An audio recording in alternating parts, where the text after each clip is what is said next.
పేదవాడి పక్షాన నిలబడతాం, ప్రజా గొంతుకై నినదిస్తాం. వాయిస్ ఆఫ్ వాయిస్లెస్, తెలుగువారి మనస్సాక్షి సాక్షి టీవీ. సాక్షి టీవీ ప్రసారాల కోసం మీ స్థానిక కేబుల్ ఆపరేటర్ను వెంటనే సంప్రదించండి. బీఆర్ఎస్ నేతలపై ఎమ్మెల్సీ తీవ్ర స్థాయిలో ధ్వజమెత్తారు. తనపై అనుచిత వ్యాఖ్యలు చేయించిందే బీఆర్ఎస్లోని ఓ పెద్ద నేత అన్నారు. ప్రజలే వారికి సరైన సమాధానం చెబుతారని అన్నారు. నిన్నగాక మొన్న బీఆర్ఎస్లోకి వచ్చిన వారు ఇష్టారీతిని మాట్లాడితే బాగుండదన్నారు ఎమ్మెల్సీ కవిత.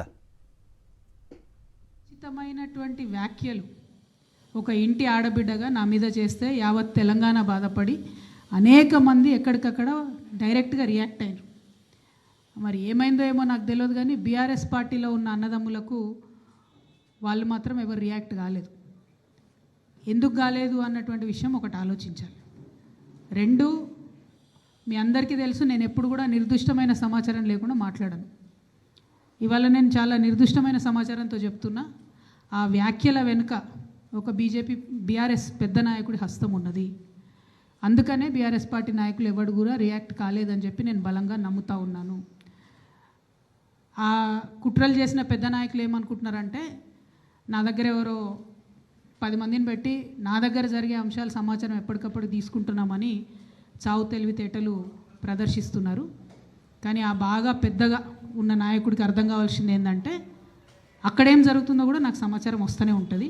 సో మీరు ఏ టైంలో ఎవరిని కలిశారు, నా మీద వ్యాఖ్యలు చేయడానికి మీరు ఎవరిని ప్రోత్సహించారు, మీరు ఎంత కింద స్థాయికి దిగజారి ఒక ఆడబిడ్డ మీద అటువంటి వ్యాఖ్యలు చేయించారు, ఇవన్నీ కూడా నేను చూస్తున్నా, గమనిస్తున్నా.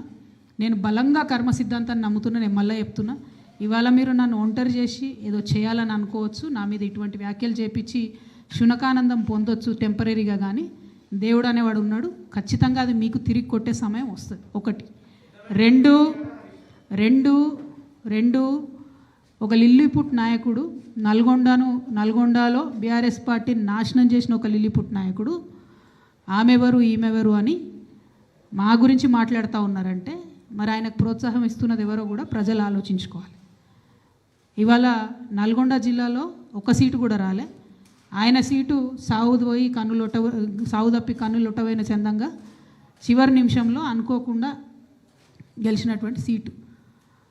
ఎన్నడూ ప్రజా ఉద్యమాలు చేయలే. కేసీఆర్ గారు లేకపోతే మరి నువ్వెవరు,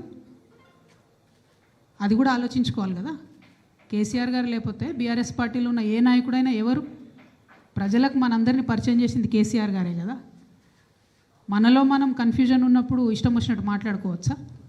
ఈ లిల్లీపుట్ నాయకుడు మాట్లాడంగానే ఇంకో చిన్న పిల్లగాడు నిన్నగాక మొన్న మా పార్టీలోకి వచ్చిన వాళ్ళు కూడా ఎటుపడతట్టు మాట్లాడు.